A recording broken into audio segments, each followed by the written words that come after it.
Você pode se assentar. E este é um mês que nós estamos dando uma ênfase ao livro de Esther, né? Foi muito especial quando o JB compartilhou conosco sobre ser um mês do ponto final, né? Um mês de encerrar decretos e de escrever novos decretos. E eu quero lembrar você aqui hoje, durante esse período que eu estiver falando, sobre o livro de Esther mesmo, e sobre quando o rei troca o anel de mão. O rei tinha dado o anel para Amã, e você conhece a saga toda do livro de Esther, a história de Purim, né, que se deu essa semana agora que passou, e você conhece toda essa história. E o que acontece no final daquela festa de Purim é que o anel é trocado de mão, e ao invés do anel estar com Amã, que era o inimigo do povo de Deus, o anel ficou com Mordecai e com Esther. E sabe o que eu muito aprendo lendo esse livro? É que ele é um livro sobre recuperação. Recuperar aquilo que é seu. E hoje eu queria falar sobre recuperação divina. Que antes de você e eu recuperarmos aqui na terra, nós precisamos recuperar em um outro lugar. E é exatamente isso que Esther faz. Quando ela sabe que o seu povo está fadado a não viver mais, nem o seu tio, nem ela mesma, ela vai para um lugar de batalha, mas não é um lugar de batalha física e nem emocional. Ela fala: olha, Mardoqueu, você precisa chamar todos os judeus para orar e jejuar por 3 dias. E nós estamos nesse jejum na CN, orando e jejuando por 3 dias.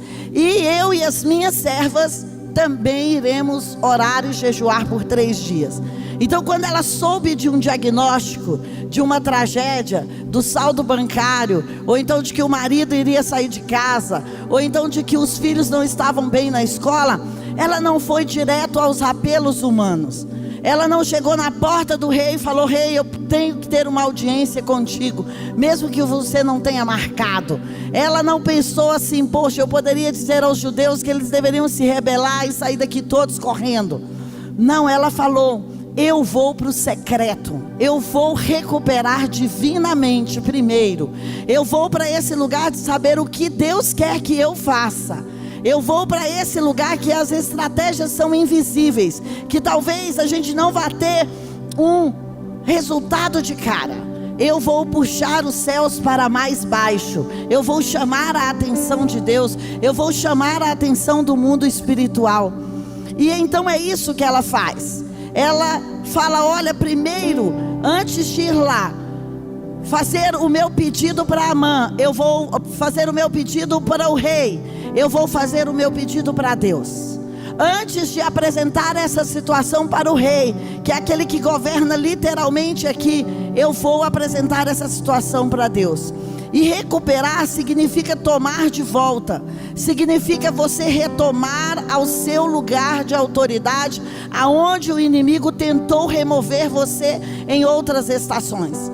Porque muitas vezes eu e você não estamos na cadeira de autoridade espiritual, não estamos na cadeira de autoridade em casa, como mãe, como esposa, ou então como filha. Por quê? Porque em alguma estação atrás o inimigo nos tirou deste lugar, através de dores, de traumas, de acusação, de medo, através de procrastinação, através de alguma situação, o inimigo simplesmente nos tirou de lá. E eu creio que esse tempo, esse mês de março, tem um chamado sobre nós. É um chamado de voltar ao nosso lugar de governo, de voltar aos céus que Deus deu a mim e a você para governar. E então, sabe, o inimigo pode ter capturado, roubado, você pode ter perdido muitas coisas, casamento, saúde, beleza, dinheiro, mas sabe, aquele que é o dono de todas as coisas é aquele que nos coloca nesse lugar assentado com Cristo nos lugares celestiais, de onde eu e você podemos chamar de volta a nossa restituição. E a primeira coisa, uma das primeiras coisas que nós precisamos ter como uma restituição divina, ter como uma recuperação divina, é a nossa mente. Sabe por quê? A nossa mente é o maior campo de batalha que existe aqui no planeta Terra. Todas as guerras que você vê no planeta, ou todo o sucesso que você vê no planeta, vem desse campo, do campo mental. Então a minha mente precisa ter um governo e um Senhor. E muitas vezes eu e você fomos capturadas mentalmente por causa da religião, por causa do medo, por causa da insegurança, por causa da política.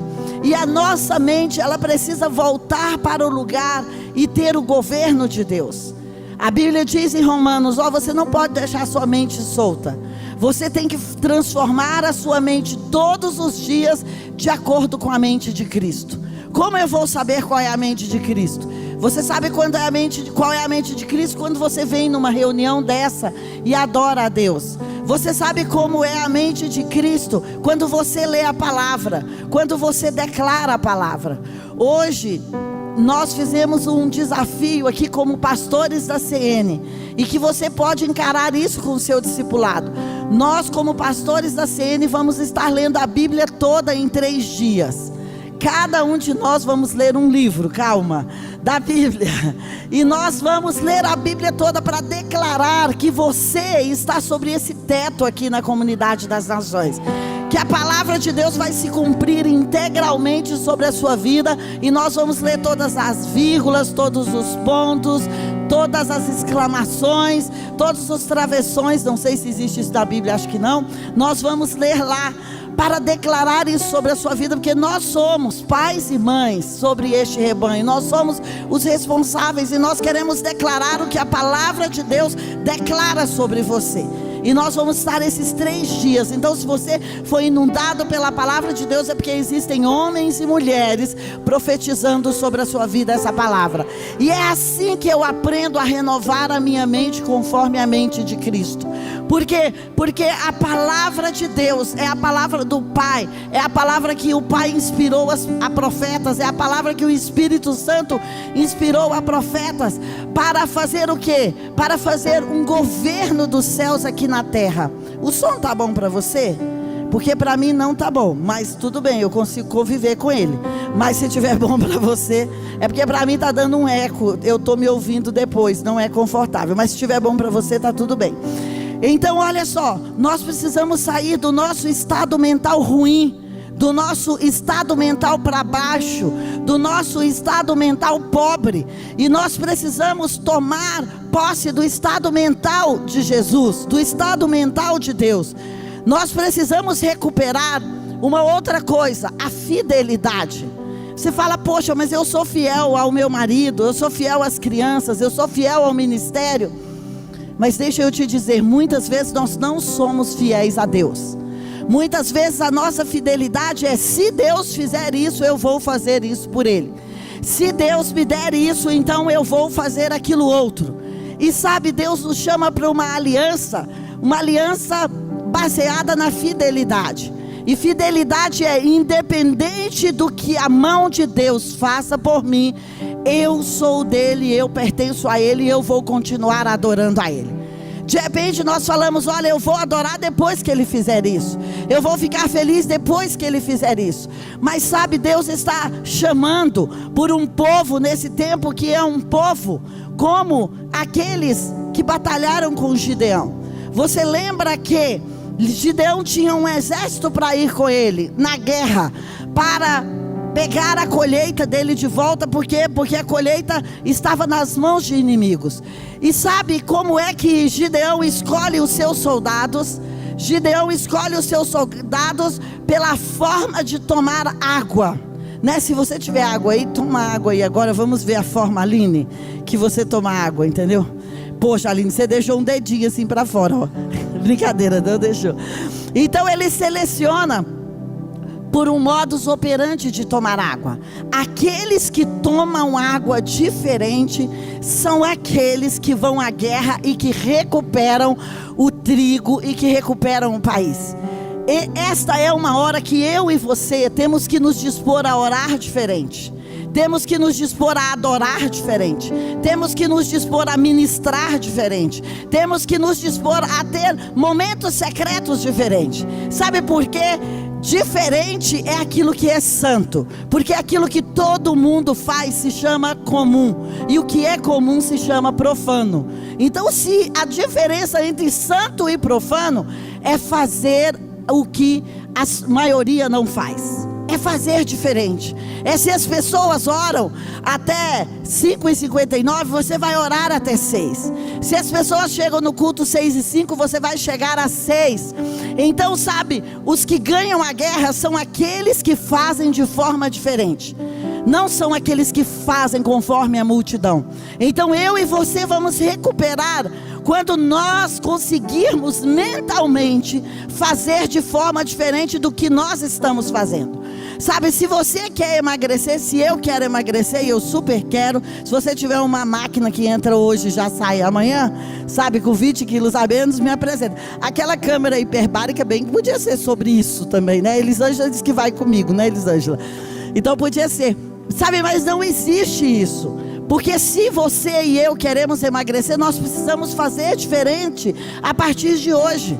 Se nós queremos ter a mente de Cristo, eu e você precisamos fazer diferente a partir de hoje. O JB gosta de falar, é estúpido você fazer a mesma coisa e esperar resultados diferentes. Então, sabe, nós vamos recuperar o que perdemos quando nós estivermos fazendo como soldados de Gideão, de forma diferente. Quando nós tirarmos, sabe, os vícios da nossa mente. Quando nós aprendermos a olhar e a enxergar no escuro. Isso é uma habilidade para esse tempo. Esse tempo talvez as trevas só cresçam mais. E eu e você que somos o exército do amanhecer, que somos o exército que nasceu no meio da madrugada, nós vamos ter que enxergar no escuro.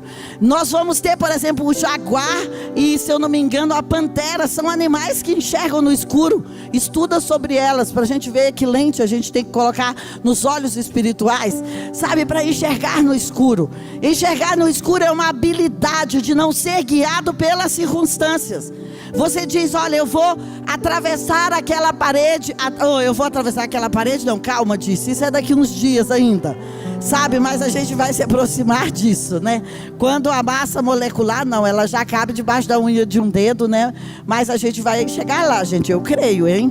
Então, olha só, eu tenho que chegar ali no elevador, então eu vou pensar assim, é esse ângulo tal. E se tudo apagar, a minha mente precisa se manter nesse ângulo tal. Só que quando as coisas apagam e escurecem, é porque as circunstâncias estão tentando o quê? Nos tomar. E aqui as circunstâncias, o caos estava tentando tomar a vida de Esther. E uma outra coisa que eu quero dizer para você que faz parte da recuperação, é quando eu consigo andar no meio do caos com ousadia e com alegria. Olha, não existe recuperação sem alegria. Não dá para chegar lá, ai, eu queria tanto isso, mas não vai dar. Não, não é esse espírito que recupera. O espírito que recupera é o espírito forte. E a Bíblia diz, a alegria do Senhor é a nossa força. Você sabe quando nasce essa expressão? Essa expressão nasce lá no livro de Neemias. Quando o povo pega o livro, como nós estamos fazendo essa semana, e começa a ler o livro da lei. Depois que eles tinham restaurado o muro, e eles começam a chorar, e eles falam, meu Deus, quanta coisa errada fizemos, como nós somos estúpidos, por isso que nós fomos para o cativeiro, 70 anos fazendo isso. Aí Neemias fala, para, vocês já confessaram os pecados, então ok, agora vocês precisam ficar alegres, vão para a casa de vocês, comam, se divirtam, porque o que vai vencer os ataques que virão contra vocês, não será a tristeza, será a alegria. E esse é um tempo que eu e você precisamos nos posicionar assim. É claro que vai doer, e você pode chorar por 1 minuto, 2 minutos, 3 minutos, por uma noite, mas a alegria tem que vir ao amanhecer. Você não pode ficar sucumbido na tristeza, e nem eu, sabe por quê? Porque senão nós vamos perder a nossa força. Os ataques virão, e sabe, os ataques vêm. Se você vai estudar a história, você vai ver que Amã, ele vem da tribo dos amalequitas. E os amalequitas são conhecidos. O JB tem uma palavra sobre isso no YouTube, eu creio, se não no podcast. Os amalequitas são aqueles que vêm contra o povo de Deus quando eles estavam cansados, e eles vêm pelas costas. Então, sabe, essa é uma noite de julgar o Amã que está vindo pelas suas costas quando você está cansado. Aquele Amã que viu que Deus já havia feito na sua vida e que não está temendo a Deus, porque Amã e Amalequita são aqueles que não temem a Deus. Eles sabem que Deus está com você, mas eles não o temem.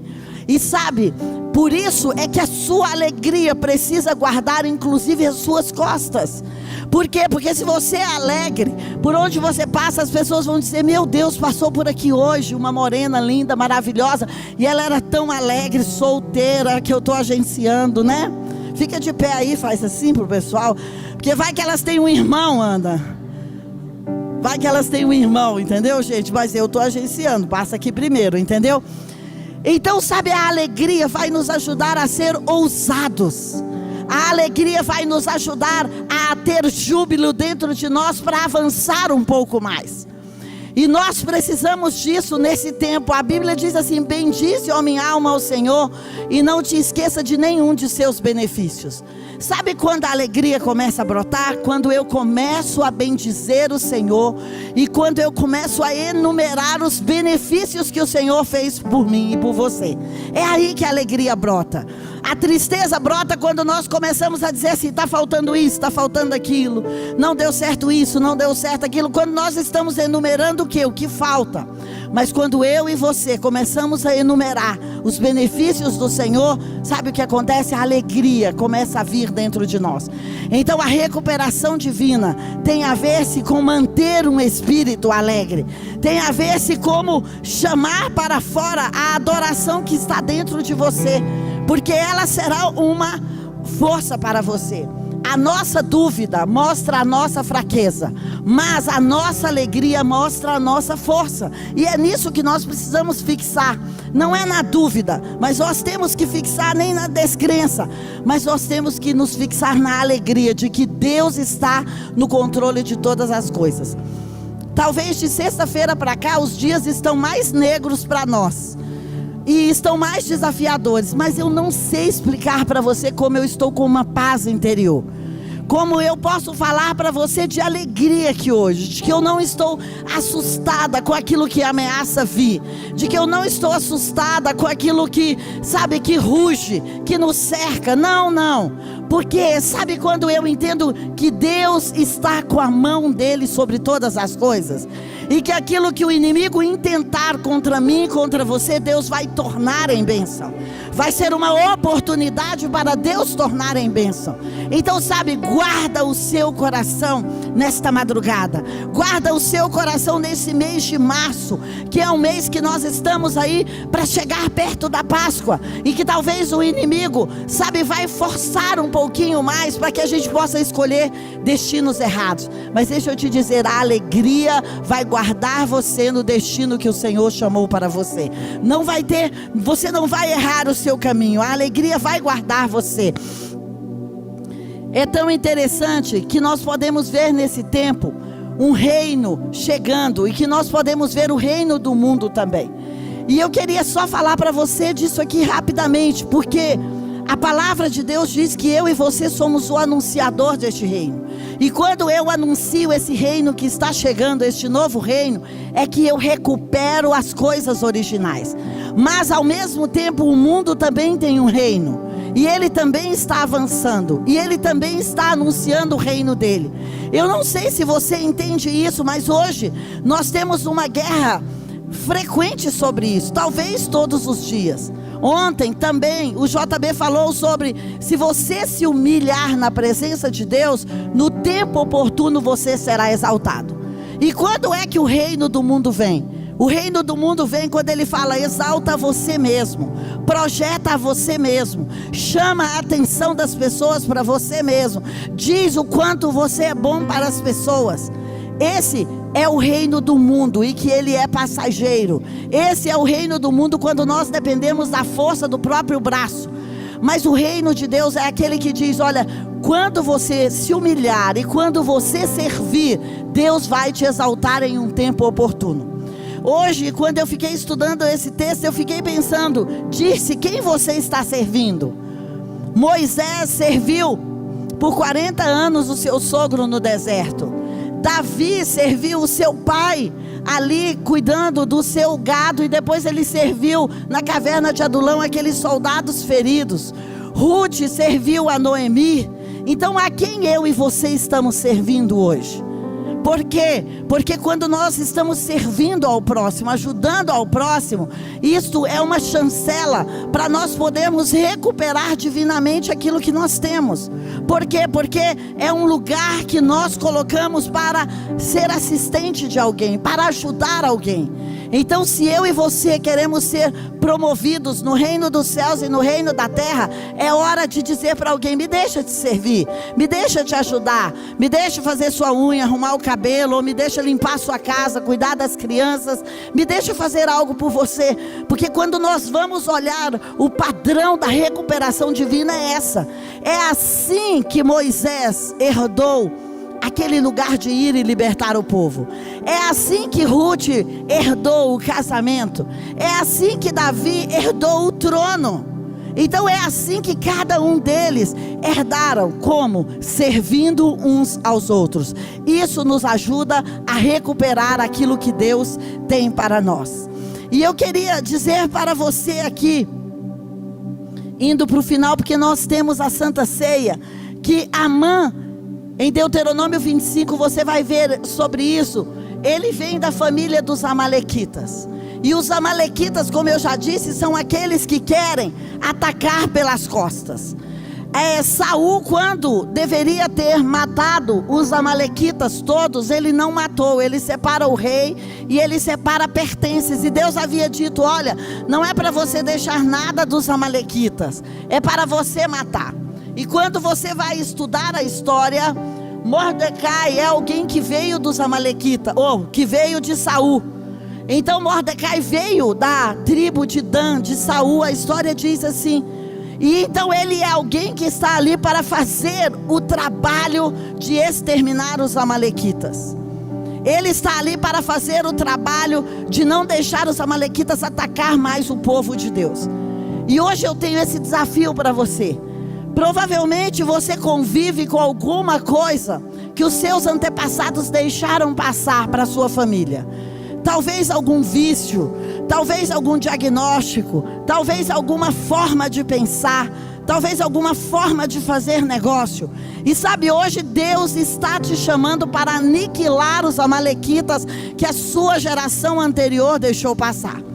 Hoje você está com a mesa preparada e você vai convidar esse amalequita para estar aqui na mesa, junto com o seu Deus Todo-Poderoso, junto com o Pai, com o Filho e com o Espírito Santo, e você vai expô-lo. Porque hoje o Pai está perguntando para você: o que você quer que eu te faça? O que você quer que eu te faça nessa noite? O que está afligindo o seu coração, a sua alma?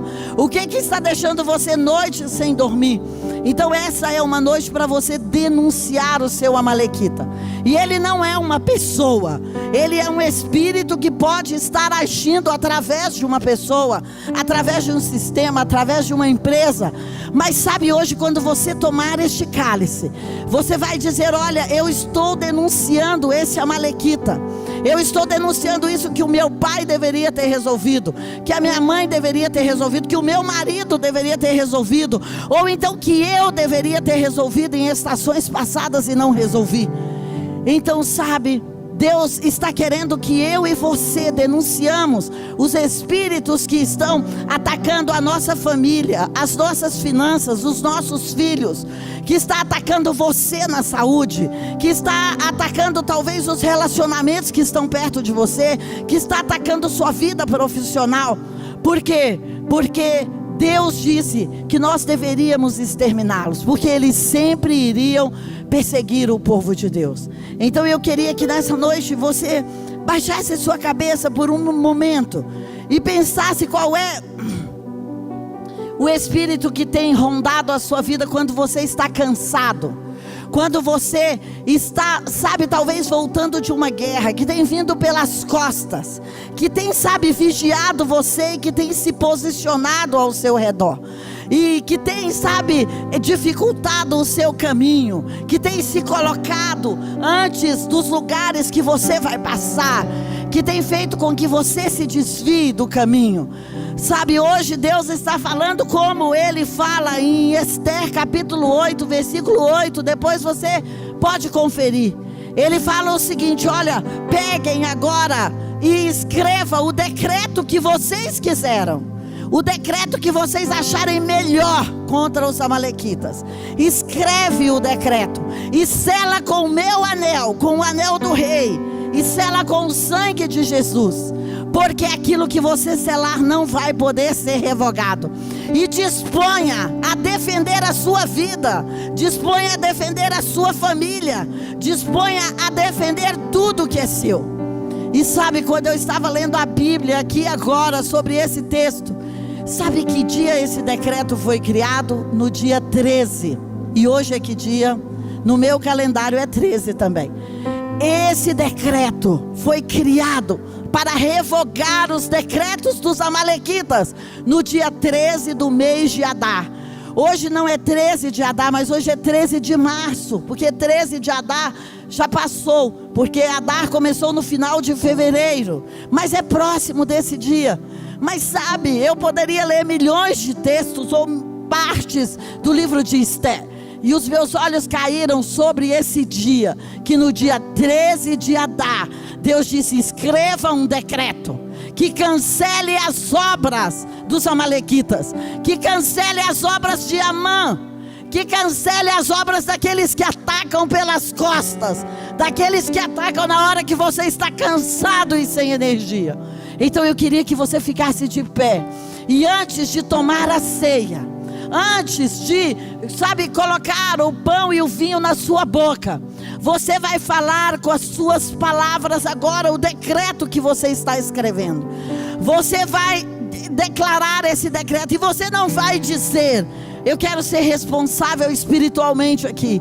Nós não sabemos qual é o amalequita, qual é o principado ou potestade. Você não vai dizer: eu te repreendo. Você vai dizer: o Senhor te repreenda.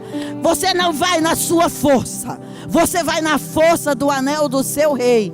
Você vai dizer: o Senhor te repreenda. Então eu quero que você comece a dizer: Pai, Filho e Espírito Santo, eu estou chamando esse Amaleque para a mesa agora. Eu estou o convidando para assistir a Santa Ceia hoje. E eu quero denunciar esse espírito de adultério, esse espírito de homossexualismo, esse espírito de promiscuidade, esse espírito de dívida, esse espírito de pedofilia, esse espírito de maldade, esse espírito de abuso, quer físico, quer emocional.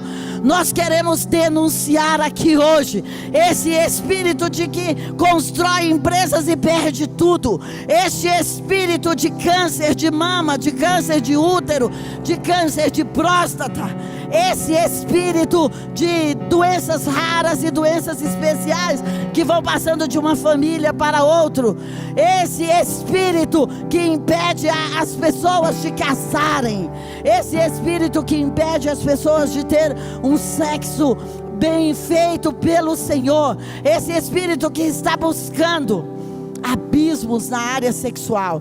Nós estamos denunciando aqui, Senhor, como comunidade das nações, como mães, como mulheres, esses espíritos que querem, através de desenhos que vêm disfarçados, enquanto as nossas crianças estão ali com o tablet ou com o celular, e que de repente a gente está com o olho no fogão ou na roupa. Esses espíritos que vêm por horas que nós estamos cansadas, que nós estamos sobrecarregadas, e que eles estão ali espreitando para ir contra a nossa família, contra o nosso casamento, contra os nossos filhos, contra o nosso relacionamento. Nós estamos convidando esses espíritos para se sentarem aqui na mesa. Sabe por quê? Porque Deus está nos dando nessa noite a legitimidade, a autoridade para fazer um novo decreto. E o novo decreto que nós estamos fazendo é que nós soltamos as mãos de vocês. é que se um dia nós demos legalidade, através do olhar, através do corpo, através de relações sexuais ilícitas, através de aborto, através de xingamentos, através de dizer eu vou ser como a minha mãe, como a minha avó, como a minha tia, através de um mindset religioso, através de santos, de adoração, sabe, através de trabalhos que possamos ter feito em matas, cachoeiras ou qualquer outro lugar, nós estamos hoje desistindo daquilo que fizemos para adorar vocês, ou para fazer qualquer aliança com vocês, mas nós estamos clamando pelo sangue de Jesus sobre nós, sobre nossa linhagem familiar, sobre sobre as pessoas da nossa família que ainda vivem, sobre os nossos filhos e sobre tudo o que leva o nosso nome. E hoje nós estamos escrevendo um novo decreto. Nós estamos escrevendo o decreto da recuperação divina. Nós estamos recuperando, chamando de volta o dinheiro que é nosso, os relacionamentos que são nossos, a família que é nossa, os casamentos que são nossos, o corpo físico que é nosso, a mente que é nossa, o sistema circulatório que é nosso, as células que são nossas. E nós estamos cancelando todos os pactos que nós fizemos com a maldade. E se você lembra desse pacto que você fez, você cancela agora, você diz: olha, eu não sirvo mais a pombagira e os seus amigos, eu não sirvo mais a espíritos de vício, eu não sirvo mais a espíritos de pornografia, de mentira, de engano, eu não sirvo mais a espíritos de intriga, nem de inveja, eu não sirvo mais ao medo, eu não sirvo mais à imprudência, eu não sirvo mais à pobreza, eu não sirvo mais à escassez, não, mas eu sirvo a Jesus que morreu na cruz e conquistou tudo que eu tenho necessidade neste planeta Terra, e que me ligou ao verdadeiro Espírito, ao Espírito Santo, e que me ligou ao Pai. Então eu deixo na cruz hoje, eu deixo na cruz os pactos anteriores que eu fiz. E sabe, deixe na cruz hoje também as conquistas. Eu deixo na cruz hoje as conquistas que nós fizemos com o braço da nossa carne, com as formas que nós achávamos que iríamos dar certo sempre. E nós queremos, sabe, nos juntar ao redor dessa mesa para tomar o pão e para tomar o cálice e para declarar que o pão vai nos sarar, para declarar que as pisaduras de Jesus está nos sarando, que o sangue está nos purificando e que nós vamos ser limpas, totalmente limpas. Eu quero convidar as pastoras para vir aqui, enquanto de repente você está adorando com um refrãozinho, eu quero convidá-las para vir aqui, enquanto você está terminando a sua oração, de dizer: Pai, purifica-me, limpa-me completamente. Esse é o seu momento e dele, sabe, antes que nós oremos pelos alimentos e que você tome os alimentos, este é o seu momento e dele, este é o seu momento e dele.